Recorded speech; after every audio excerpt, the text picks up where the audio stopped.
Let's see what we got. What we got. Dad realizes his 7-year-old exposed his horrifying secret. All right, brother, I need you to do me a favor real quick. Turn around, put your hands behind your back. Damn, right off the rip? Never like your friend. Off the rip, nigga putting this boy in cuffs, huh? Oh, shit. I ain't see that coming. Nigga took off. Damn. You have her in the car? They're headed to the dispatch. They're headed to the hospital. Officers respond to an early morning shooting call in Macon, Georgia. I think he took her. He said, follow me, I'm going to the hospital. I don't even know. Scream. My wife said, I hear a child screaming. Man, Mama, you all right? Mama, she just screaming. A man tells deputies his girlfriend was shot in a drive-by and rushes her to the hospital. But what officers don't realize is that this call is about to unravel into a homicide investigation filled with conflicting stories, a fleeing suspect, and a crime scene that tells a very different version of what happened. I was looking at the house. I don't see no bullet holes in the house. If it was a drive-by, I don't see bullet holes in the house. I ain't seen nothing. It's just a pool of blood over here. Oh, shit. What the fuck done happened?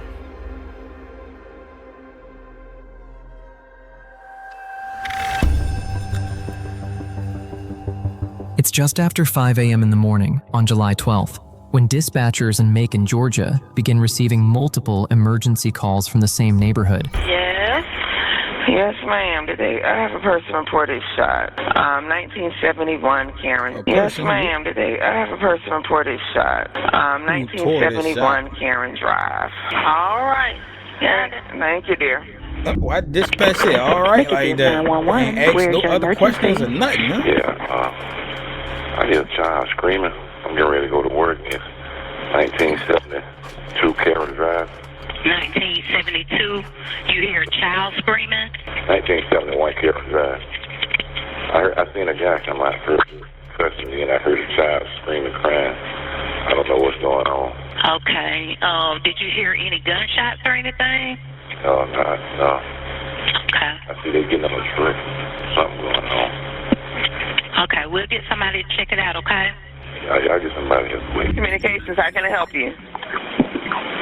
Yes, Everybody ma'am. calling about Hearing this shit, shots, and it sounded like it was over there on Ollie Drive, and I heard somebody screaming. It sounded like it's not Ollie Drive, but Karen Drive. No, I heard a girl screaming, I love you very much, I love you very much. I don't know what's going on over there. Okay. Yes, ma'am, we got somebody on the way. Oh, yeah. While many neighbors reported screaming, gunshots, and a woman who may have been shot near Karen Drive. But among those calls, one would stand out. A phone call so calculated that it briefly convinced officers they were responding to one kind of shooting, when the truth was far more personal. Where's your emergency? Hey, I got emergency. My girlfriend been shot. What's the address? Yeah, he called. 971 Karen Drive. Can y'all please hurry up? He sound too calm. I can tell that's not a real. I don't know who shot it. It was a anxious, drive. 71 Karen Drive. Are you sure? Sir, are you sure of the address? That nigga said, "Babe, nigga trying Within to talk minutes, to her." Babe, deputies babe, are you woke? sent to the scene, Babe, unaware babe, that wake this up. would You ain't not did be that. a single location response. As Deputy Medina arrives at the home on Karen Drive, she's met with a confusing scene. The man who called for help is already backing out of the driveway in a black pickup truck, telling her to follow him to the hospital. At that moment, Deputy Medina doesn't yet know whether the victim is still inside the house, whether the shooter is still nearby, or that this single call is about to split the investigation between two completely different locations. Tell you to move the body. You have her in the car? You have her, okay. That nigga ain't even talking. They're headed to the Follow me. dispatch. They're headed to the hospital.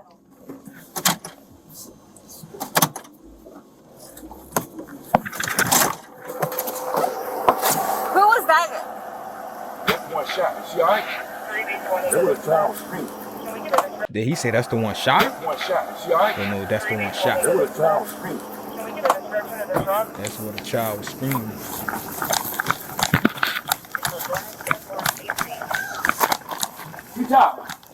I think he took her. Huh? Did he take her to the hospital? The child there too. Hello? You tell me that boy left the child in there? What happened? I don't know, my wife heard some screaming. The child was screaming. Ava! Oh, so this not even your house. Frida!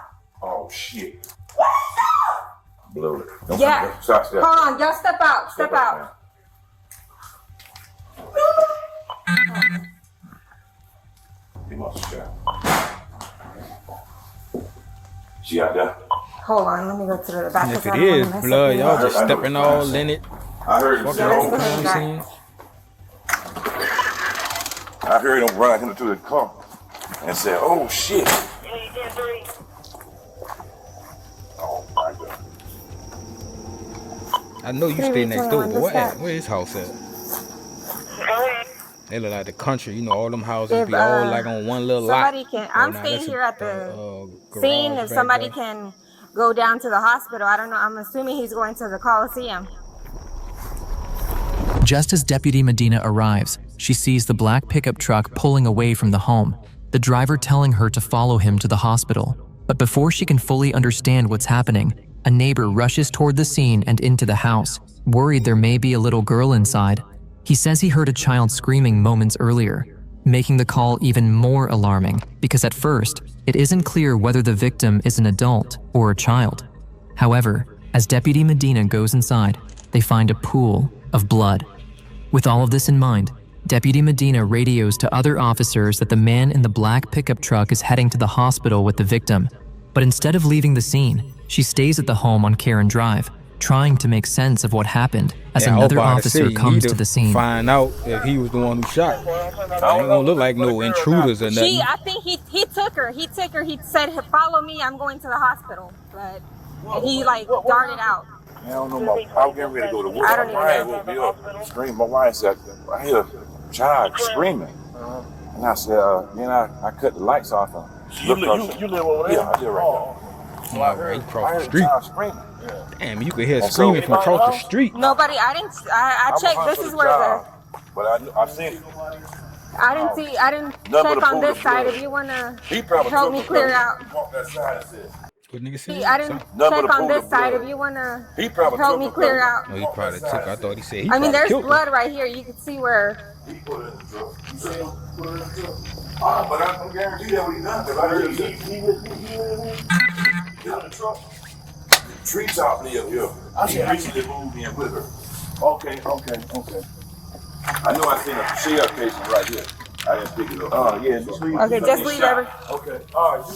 You seen him too? Yeah, I know where he shot. Ooh, he shot in the air.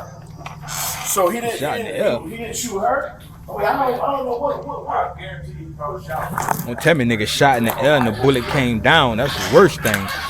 Shooting the air out of try to scare motherfucker. Pow! That bitch come right back down and kill a person you was trying to scare. Nigga, it's still murder. Either way it go.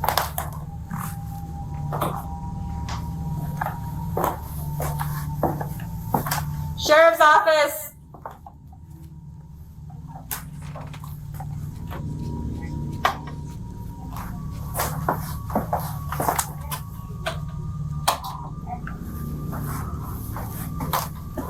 Sheriff's office.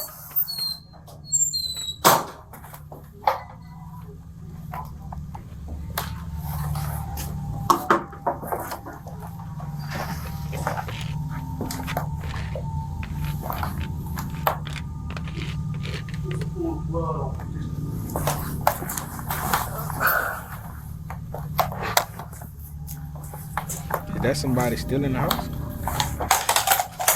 Did you see over this side? Yeah, I saw. Yeah, that's what I was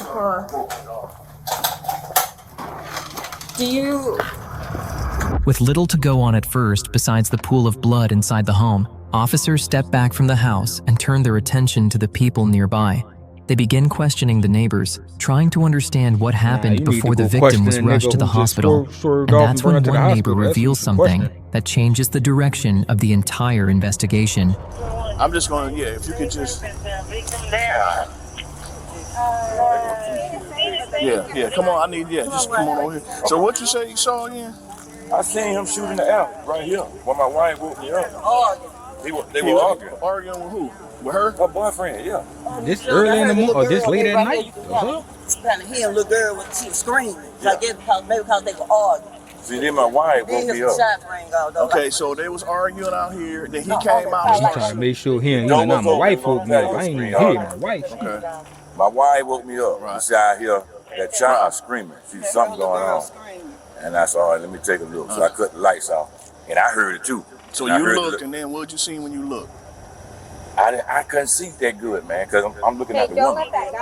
Then the child was screaming, saying, Mama, you all right? Mama. She was just screaming. What? So is it a little girl in there? Yeah, her little daughter. Her daughter the same age as my granddaughter. That's why I ran in the house looking for her. She's 7 years old. Was she just sitting in the bed or what?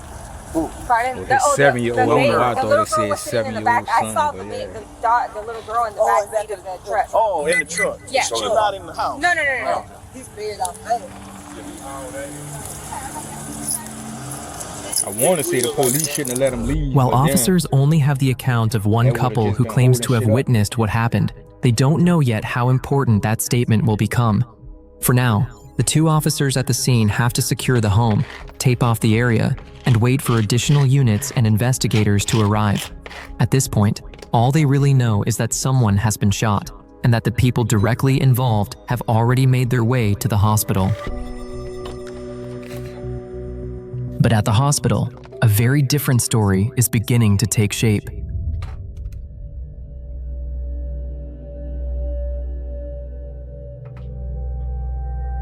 Man, that boy sped off in the boxes and everything, huh? I mean, so the way he doing it, you would think that he's innocent and he soon as it happened that he hurry up and bring her to the hospital. But like we said, pretty sure it's more to the story that's about to happen. But if he did it, he a good actor, boy. I mean, the spin off in your drawers, everything. Just because we don't know what's in there. Yeah, I understand. You would have said. What's going on? Yeah, I'm alright. It was just a little drive-by shooting at the house. That boy said a drive-by shooting. Nah, I ain't get hit, but TT got hit.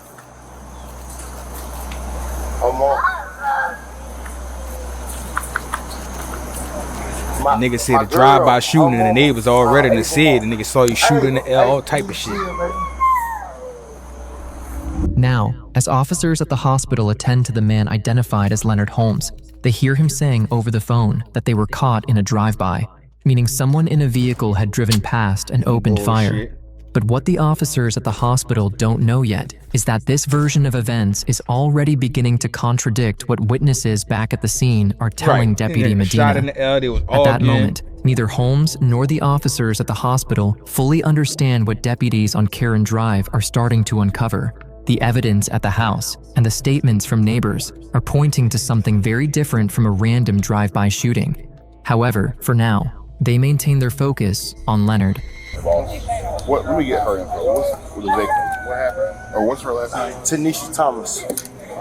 Ava, she okay, baby. She okay. She okay. They gonna treat her. They gonna treat her, baby. They gonna treat her. They gonna treat her. What's your last name? Holmes. H-O-L. Traumatize that child like that. Leonard. R-L. Leonard. L-E-O-N-L-A. Oh, Leonard. Is she okay though? For now, one thing is finally clear. Officers at the hospital are able to confirm that the person who had been shot is not the little girl everyone back at the scene was worried about. Instead, the victim is the child's mother, Tanisha. I mean, I think we knew that already because at the scene they were saying that the child was screaming out "Mama, Mama" after he shot in the air after the argument or something. I could tell that it wasn't the child, but Thomas. I thought the boy probably left the child in the house and was like dipping off with the body in the house and everything, but he really brought him to the hospital. Who had been rushed to the hospital by Leonard Holmes. However, back at the scene, officers receive word about the possible drive-by, putting everyone on alert as they begin checking the area for signs that shots came from outside the home. But before they can fully investigate that claim, family members begin arriving at Karen Drive, emotional, confused, and desperate for answers, nighttime or morning making an already chaotic scene even harder to control.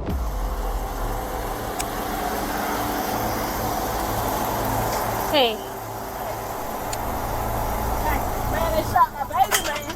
They shot my goddamn baby, man. My baby been shot. My baby been shot, man. What happened? Who are you to the? That's my son. That's my son. Oh, that's the dude mama. Talking about they shot my baby. I don't know who she is. She's a...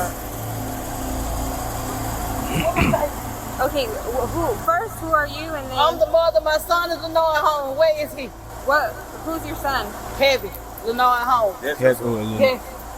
Where? Okay. Huh? He's fine. Did he call you, or how did you? I work at MTA. We heard it on the scam. Ain't nothing wrong with him. What happened? He's a girlfriend. Who shot her? I don't know, man. They investigate on it. I'm tired of shit. I can tell you that. Nigga like, you alright? It's the girlfriend.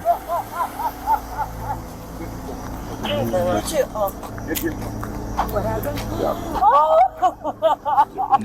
She must know his son. She must know her son up to no good. She know it.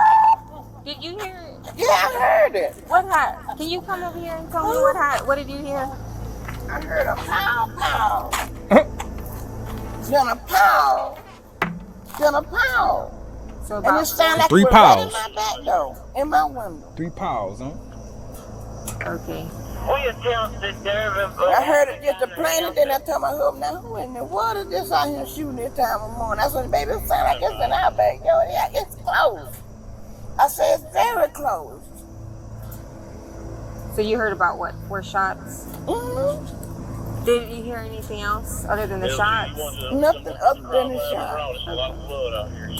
And it was very With the other neighbor, he heard a lot. He heard the organ, the child screaming. At this point, deputies at the scene are being hit with conflicting stories. One neighbor says he heard a little girl screaming, but no gunshots. Another neighbor, who lives directly nearby, says she heard several gunshots, but no screaming at all.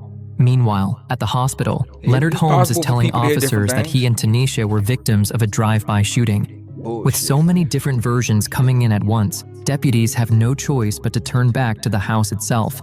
If this really was a drive-by, the scene— You'll see bullets through the window, the door, all type of shit. You gotta think about these things before you make up these lies, nigga. They could tell if it was a drive-by shooting.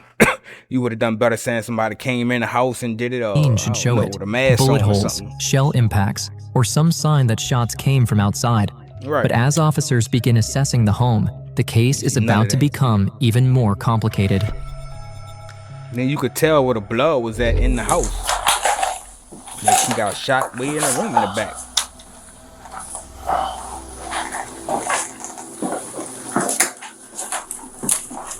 Hope they got an officer watching them at the hospital. Better not let him go nowhere.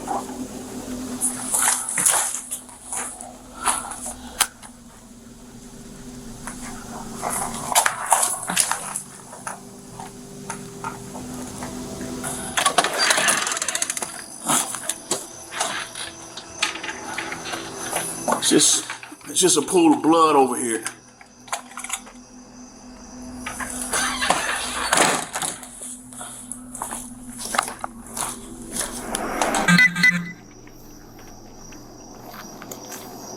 You see, he didn't put her in his car. Yeah. Put her bloody self in her own. You would see shell casings outside. The door is open. Yeah. We don't have cargo costs to go inside the car. No, we don't want to do that. Okay. I won't do that. You find anything in there, you ain't had a right to go in there. It's gonna all get dismissed. You go beat the charge. Did you see any shell casings on the porch? Yeah. So there's a shell casing on the porch. Well, it was outside when it was Oregon. But the neighbor said they saw him outside Oregon, and then he shot in the air. No, I'm not. So it was I'm gonna outside. just check over here.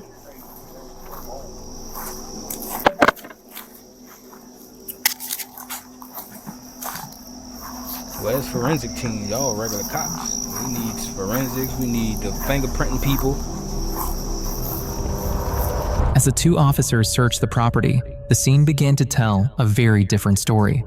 They recovered bags of suspected cannabis, found evidence of a gunshot through an interior wall of the house, and located multiple shell casings outside the home. They also discovered the outside porch covered in blood, along with another pool of blood inside the house that appeared as though someone had tried to clean it up. With all of this new evidence being uncovered, officers started to seriously clean question up blood that what easy. You need all type of shit to clean up blood. actually happened inside that home.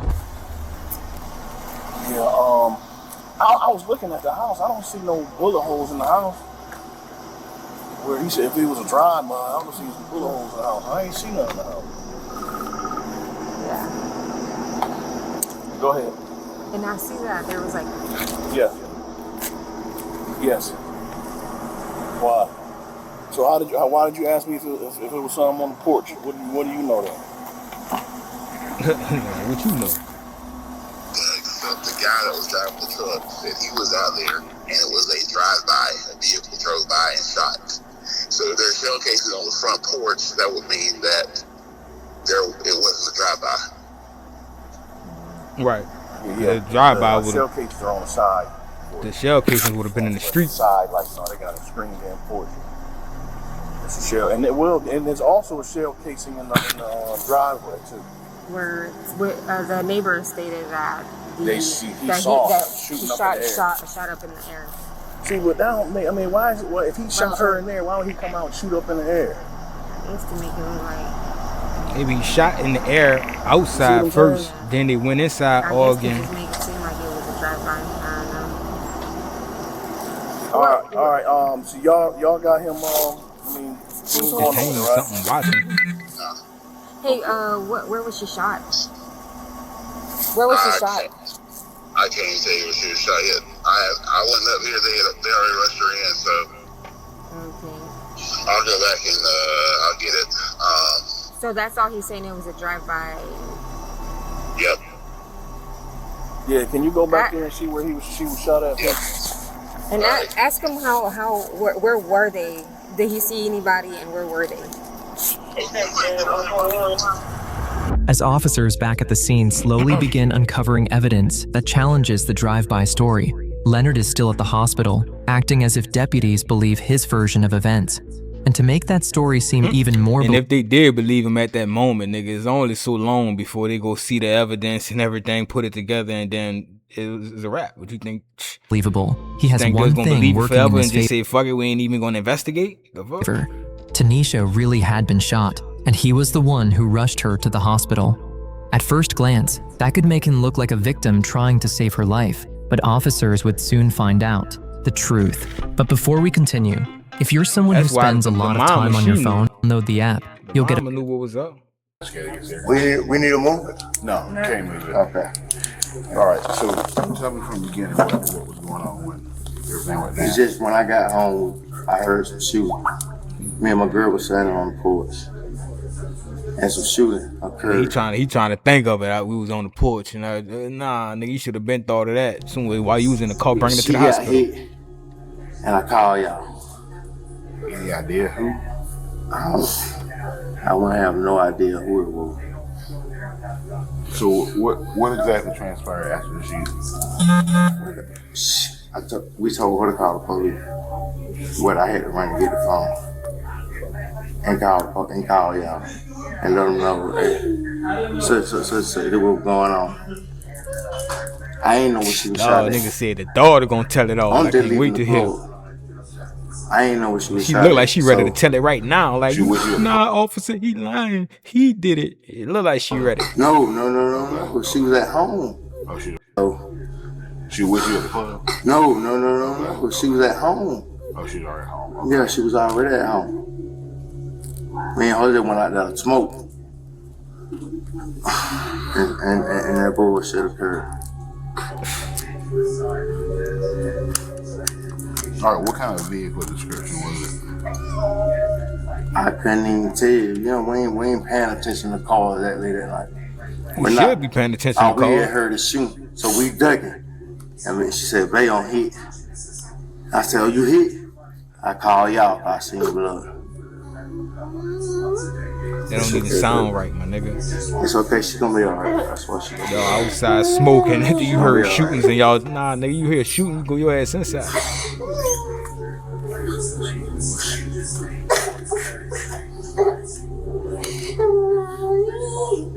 It's okay. With officers finally able to sit down with Leonard Holmes, they get his version of what happened.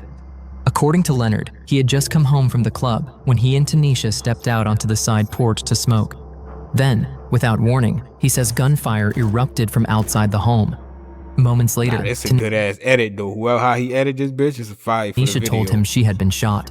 Leonard claims he immediately called 911, carried Tanisha to the truck, and rushed her to the hospital, still maintaining that they had been victims of a drive-by shooting.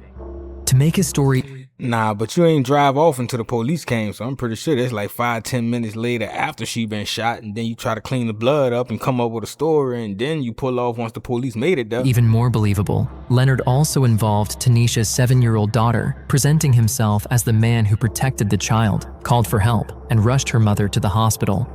From the outside, it could make him look like a concerned father figure caught in a terrifying drive-by. But the truth would be far worse. Because according to the investigation, that child was not just nearby. She may have witnessed the entire thing unfold. As the investigation unfolds, officers' attention turns to Tanisha, who is being rushed into treatment the moment she arrives at the hospital. Even though her condition is critical, officers try to speak with her, hoping she can tell them what happened before it's too late. But Tanisha's condition is anything but stable, and getting answers from her would not be easy. Is she conscious? Yes. Like you can work? Why the doctor looking like that? Yeah, we already know what happened. She told us.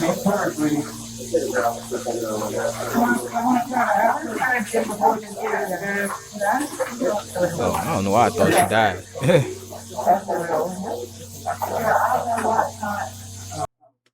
Transfer her? What you about to do? Why don't y'all take her out the bed to put her in another bed? Why is the hospital room so fucking small? They don't even got room on the side of her. So right here, right this side. She got shot in the hip. Yeah, he definitely did it.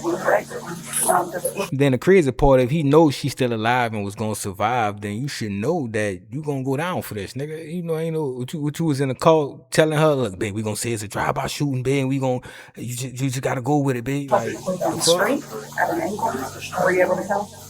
Okay. But we do know it was very full of blood, so I do know that it didn't go in. It didn't like throughout. It had to go straight. It had to go in. Okay. I just don't know.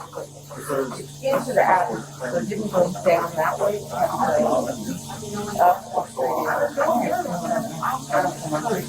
Yeah, she's not able to go through the legs, so it seems like maybe it's on this side.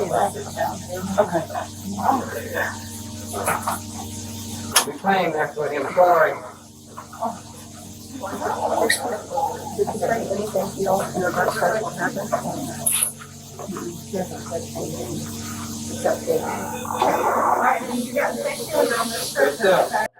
Lay back. To handle on its own. Do you know who shot you? You don't know who shot you? oh, she said, and she kept it too real. As Tanisha was rushed into the hospital, it quickly became clear that her injuries were too serious for that facility to handle on its own. If she was going to have any chance of surviving, she needed to be transferred to a large... How is so that serious and she conscious, she talking, like she sound like she good. And she's setting up the line for the nigga. ...with the resources to treat a critical gunshot wound. However, officers were able to confirm one crucial detail: where Tanisha had been shot. The bullet had struck her in the right lower abdomen/hip area, and hospital staff described her condition as critical. At that point, investigators still didn't know exactly how the shooting happened, but they knew Tanisha was fighting for her life. However, as time went by, Leonard would start to worry and would ask the condition of Tanisha. So that's where she's at. She's going to emergency surgery. I mean, she's going to surgery. The trauma surgeons over there are a great team. They're going to take good care of her. Like, mentally, she's still here. She was answering our questions. She was conscious. She was with it. She knew that she was hurting. So, I mean, all of that looks good. The best thing for her is to get over there so they can get her immediately to emergency surgery. Right. To see where they can stop the internal. So what the fuck good With is y'all that, hospital for Tanisha was small transferred from Coliseum Hospital to Atrium/Navicent Health for critical treatment as doctors realized the severity of her injuries. But despite the urgency of that transfer, her condition continued to decline. Not long after, investigators would receive the devastating update. Tanisha had succumbed to her injuries. I wonder how, nigga, y'all fucking drove her all the way across town to get, like, no, bro, y'all should have did what y'all could do there first to try to stop the bleeding and then try to transfer. But all the moving from the bed and this person shot in the hip and you grabbing her by a leg, like, y'all definitely made that shit 10 times worse. For sure. With the devastating news that Tanisha had passed away, investigators' attention shifted almost entirely to Leonard Holmes. By then, Leonard's drive-by story was falling apart. Still to Leonard Holmes. By then, this nigga look like a character in a movie or something. Look how he looking. Why he looking like that, blah? Leonard's drive-by story was falling apart. Still unaware Tanisha had passed, he kept arguing to go to the other hospital. But with the evidence now pointing back at him, officers weren't letting him leave. Because we're not going to sit here and argue.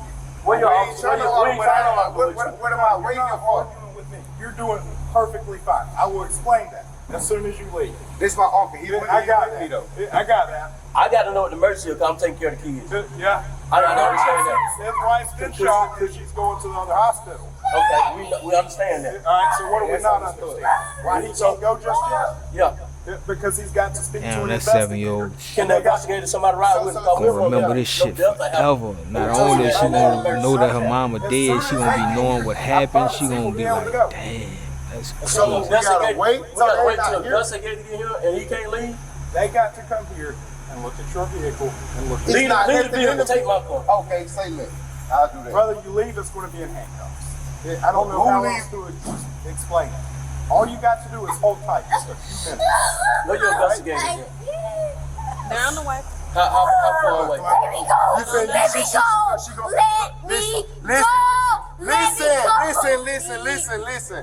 Listen, Ava.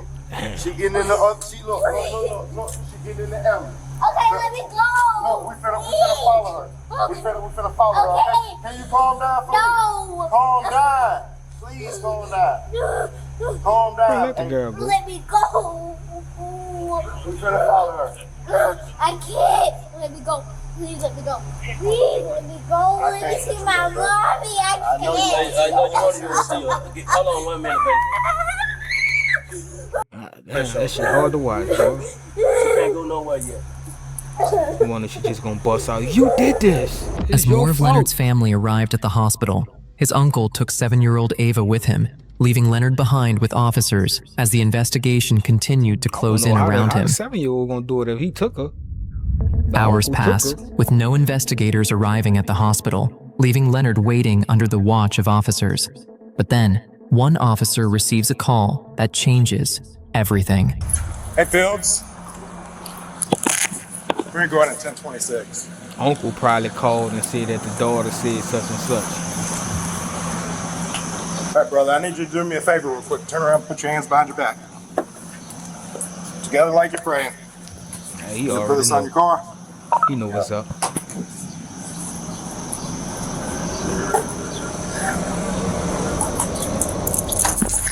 Oh, that boy took off. Yeah, he knew what's up. Nigga crazy. Where the fuck you think you gonna go, nigga? Man, why the police so slow? Them niggas slow as shit. I know they gonna catch him, but that nigga, them boys slow as shit. Feel like, nigga, if you was gonna run, you should have did that a long time ago. He wait. Oh shit, that boy gotta wait.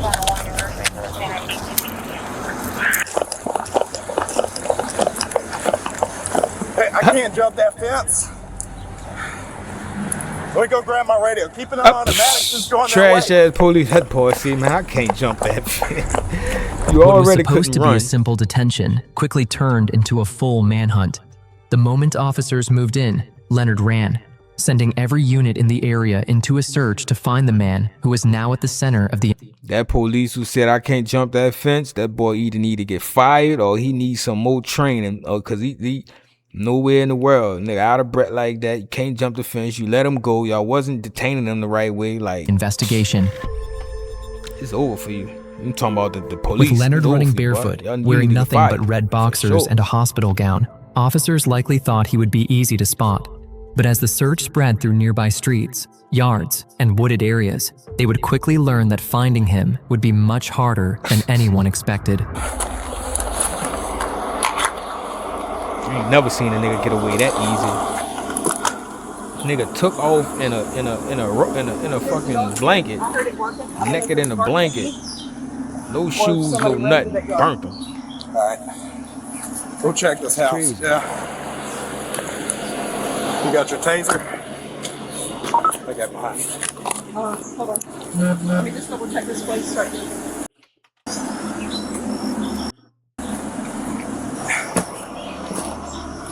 And if he in there, nigga, Sheriff's stupid office. as a bitch.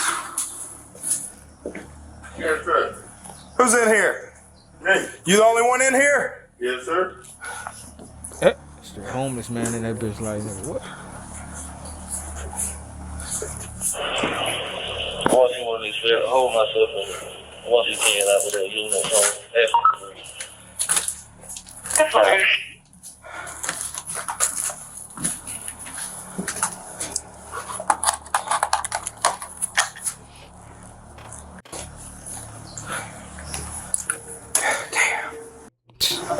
You know you fucked up, nigga. You got away because of you.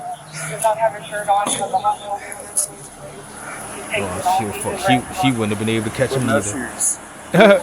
She definitely wouldn't have been He able to ran catch over him. this way from the hospital. You did? Yeah. He did. He wouldn't have been able to catch him neither. Sorry. He came from the hospital this way.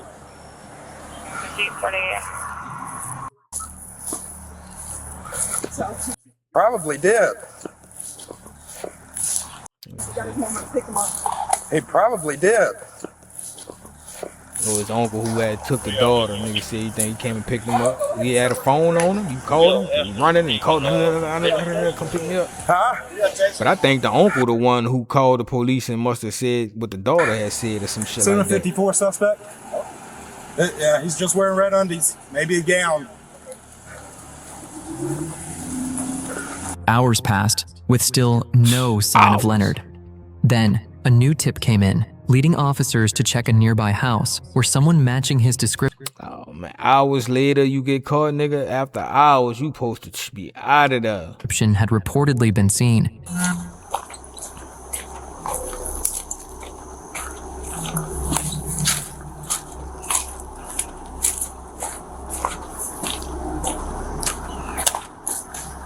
She look slow as shit. She look like she ain't even running after a nigga. I don't know why. What time This house is is this? what? You got the slowest officers ever.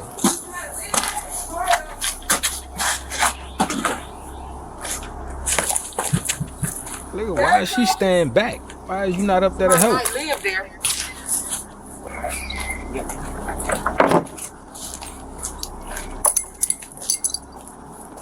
Day passed with still no sign. Damn, a whole day? Half the day passed Oh, with half still the day. no sign of Leonard. It started to look like he may have gotten away. But then, another tip came in. Someone had seen a man matching his description at 870 Womack Street in Macon, Georgia. Deputies quickly surrounded the house, entered through the front door, and found Leonard in the kitchen area near the side door.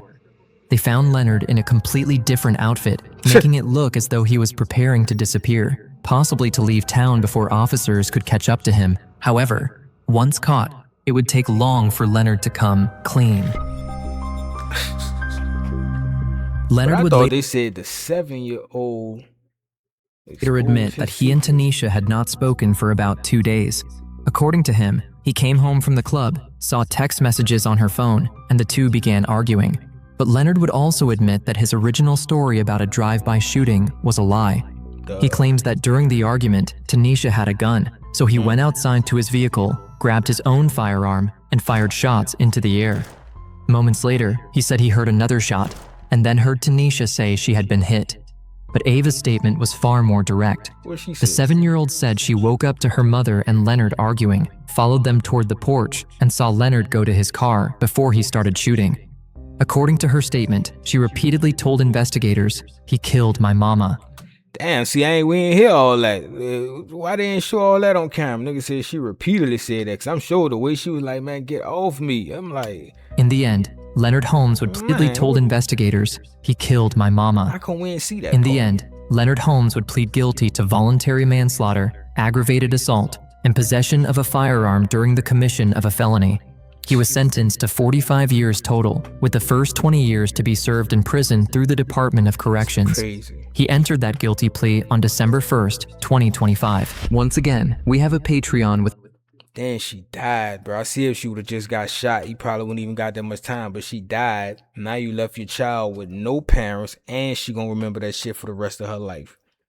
That's crazy, bro. He down bad for that. They gonna fuck him up in jail. At least they should. Do it for the boy, just do it for the boy. Do it, do it, do it, just do it for the boy, girl.